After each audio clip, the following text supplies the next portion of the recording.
doing? What do you think I'm doing, Lou? Look at all these leaves, Lou. They're still in the tree. But it's not fair. No, don't rake leaves out of the tree. And if all these leaves fall on the ground, you think that's fair? What? Is it fair? Well, that's fine, Lou. When all these leaves fall on the ground, we'll see who's laughing then. And it's not going to be fair. I'm calling the SEC office.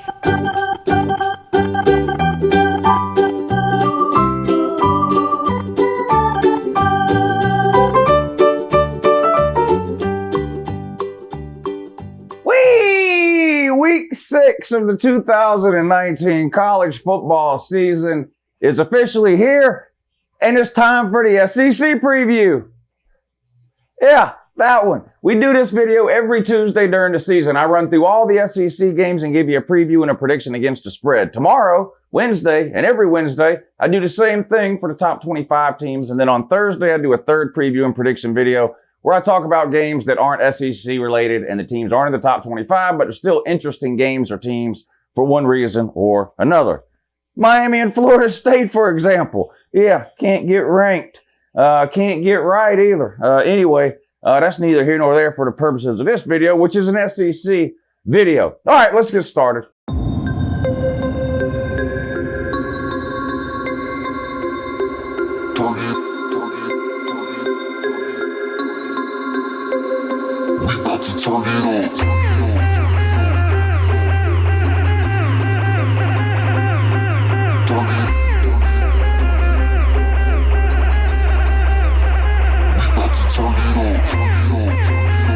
All right, lots of teams are on a bye week this week in the SEC. What is this? 1, 2, 3, 4, 5, 6 teams are off.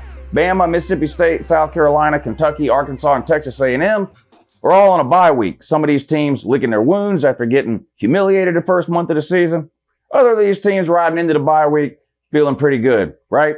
Yeah. Per usual, all the numbers, the odds, the lines, the point spreads, the over-unders, all that kind of stuff that I talk about in today's video is going to come straight from the good people right over at Bet Now. Go over there and sign up on Bet Now. Listen, I read these comments every day, and it's obvious to me that the majority of the people in the Uncle Lou comment section are absolute football geniuses. Why not make yourself some money? Click the link in the description of this video that says Bet Now, whatever, yada, yada, yada. That'll take you over to betnow.eu and you can get yourself signed up with an account. And because I care about you, when you get signed up, if you enter the promo code Uncle Lou, which is one word, all lowercase letters, Uncle Lou, it might be capital letters. Try both. One doesn't work.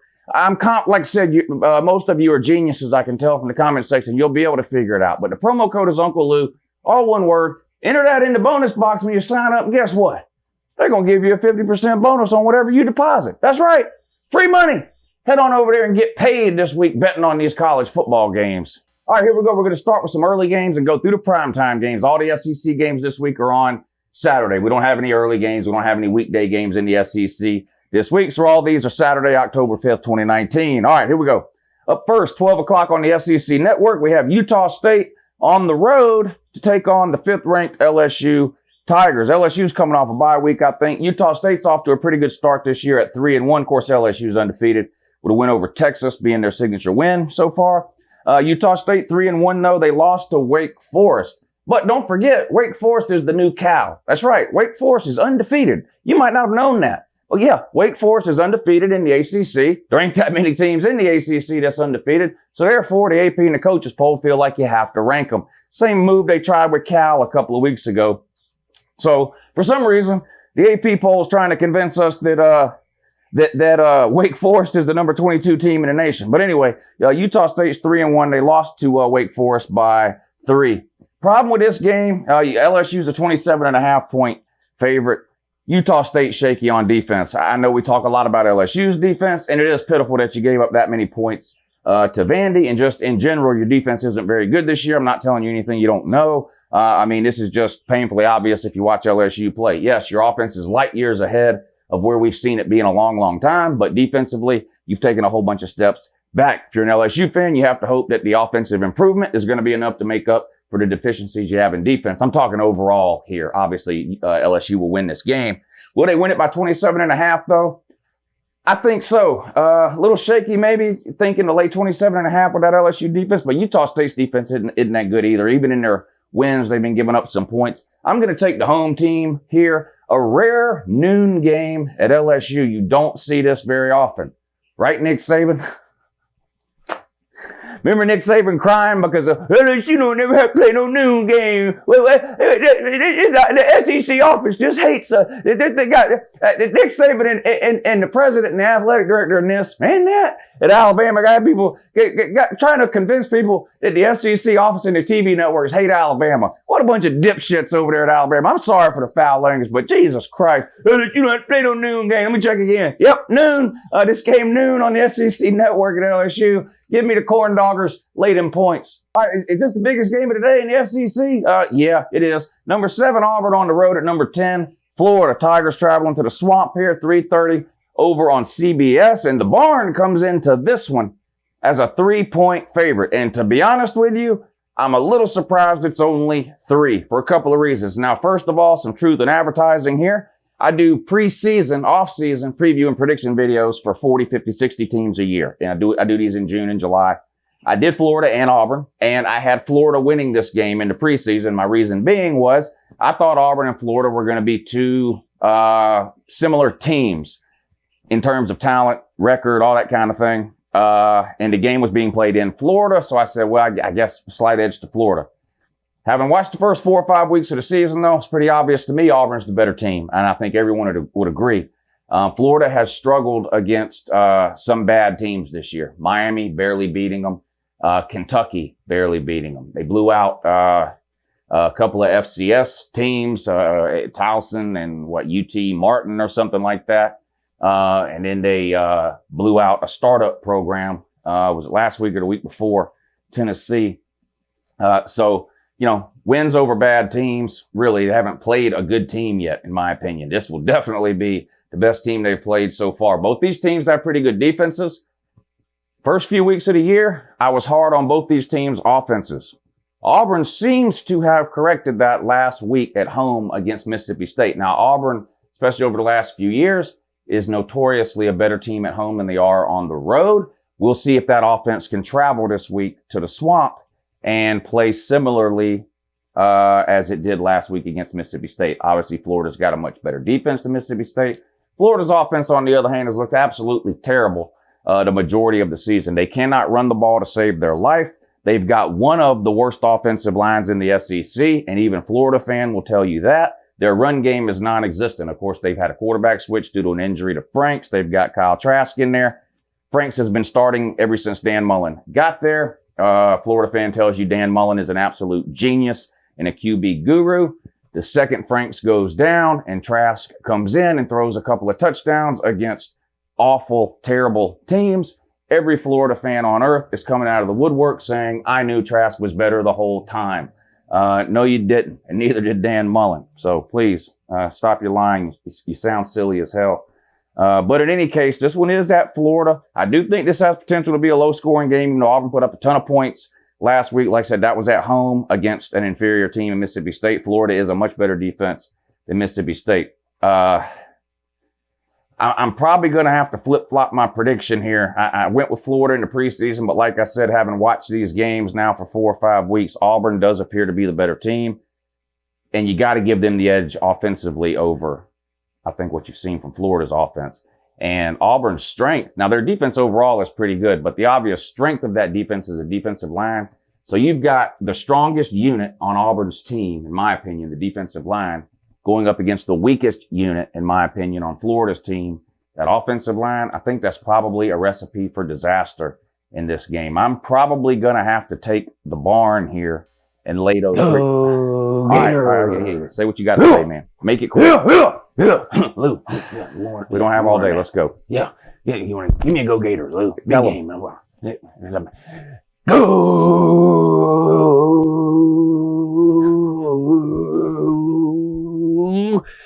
Gator! The barn got no chance in this. Ray, where's the general? Doesn't matter, general not here. Beating him a couple of weeks ago. Is the general really dead? Like, is he dead? Or is he dead like Tennessee football program's dead? Circle of life, Lou. Circle of life. Listen, the barn's got... Hell.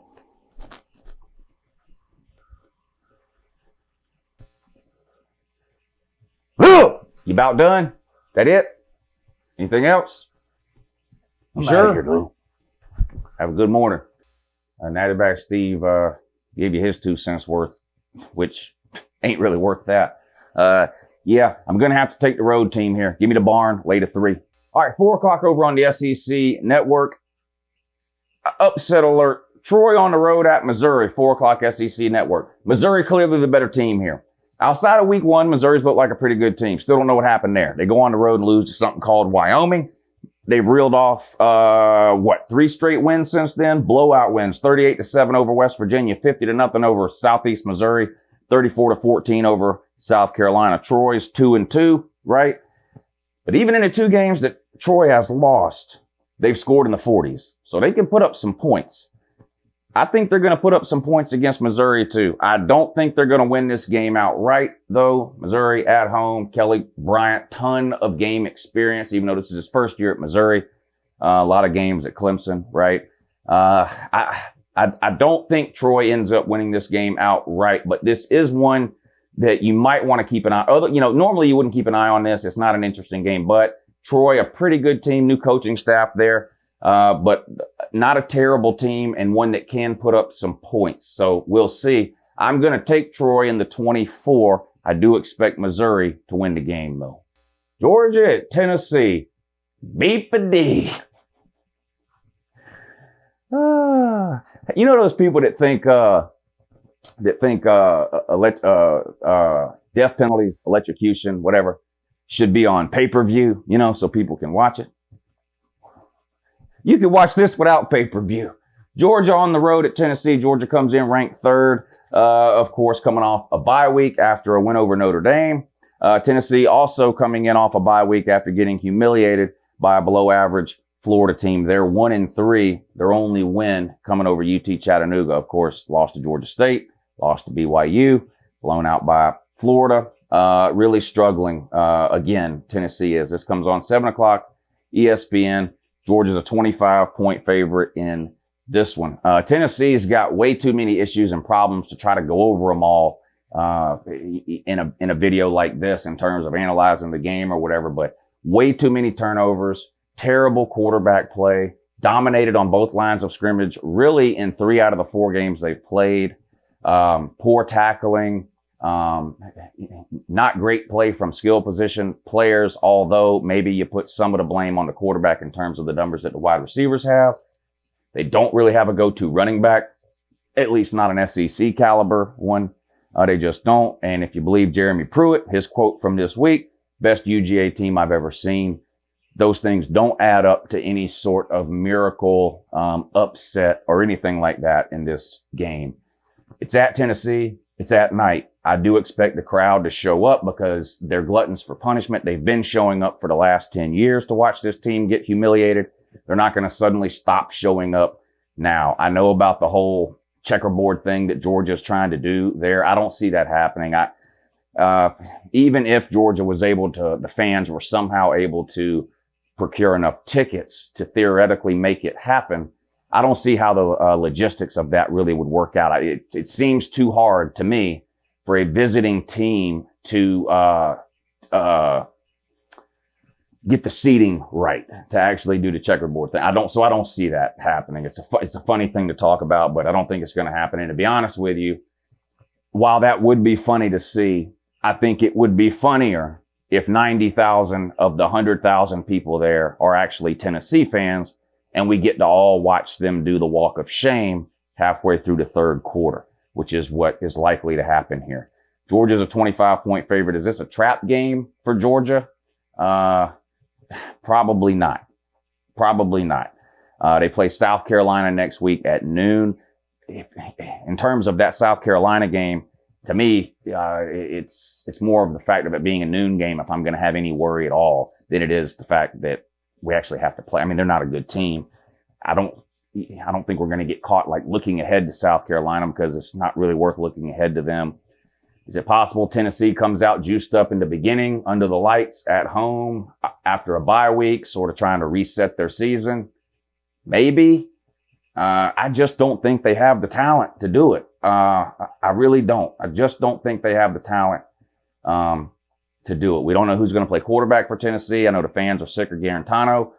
If you want to give, what's his name, that Maurer, who looked terrible against Florida in the time that he played, if you want to give him his first ever start against this Georgia defense, be my guest. Good luck is all I can tell you on that. 25-point favorite. What could the score of this game be? 42-17. That's a 25-point win. 38-10. That's a 28-point win. Georgia would cover in that scenario. Does anybody see Tennessee getting into the 20s in this game? I think it's going to be hard for them to get into the 20s. I really do.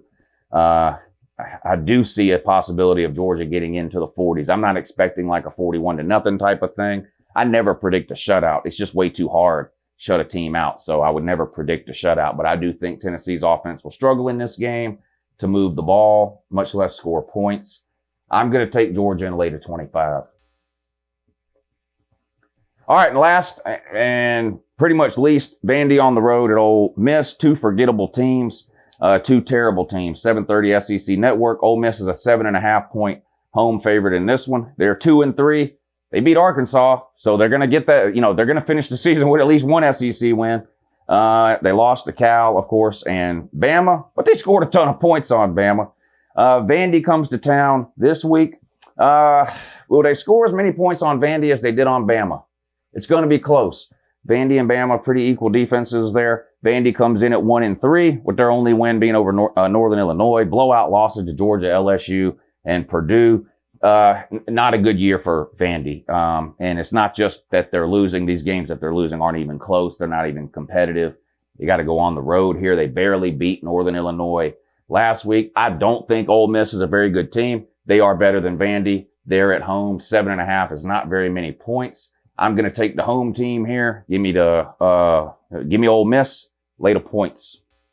All right, that's it. Your preview and prediction for all of this week's SEC games. They're all on Saturday, like I mentioned. We'll do another one of these videos tomorrow with the top 25, and then a third one on Thursday where I'll talk about teams that aren't SEC and not top 25, Miami, Florida State, teams like that. You get the idea. Yeah, appreciate you guys. Live show tonight at 10 o'clock. I knew there was something I was forgetting. Stop forgetting stuff. I'm trying.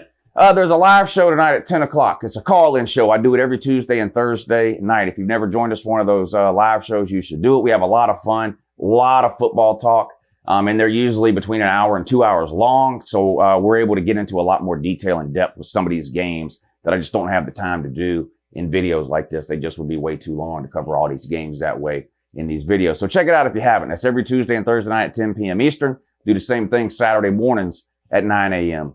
Eastern. I'll be live streaming this weekend for the night games. Of course, the Georgia and Tennessee game is at night, so that'll be one of the games that's on this Saturday night. That's going to be on the Patreon page. If you want to join up on the Patreon page, just click the link in the description of this video that says support the channel and join the Patreon page. It'll take you right over there. Get yourself signed up. And when we get ready to stream on Saturday, there'll be a link posted over on the Patreon page. You just click the link and it takes you right to the live stream. We have a great time on those live streams. Anyway, I appreciate you guys watching. Have a good morning.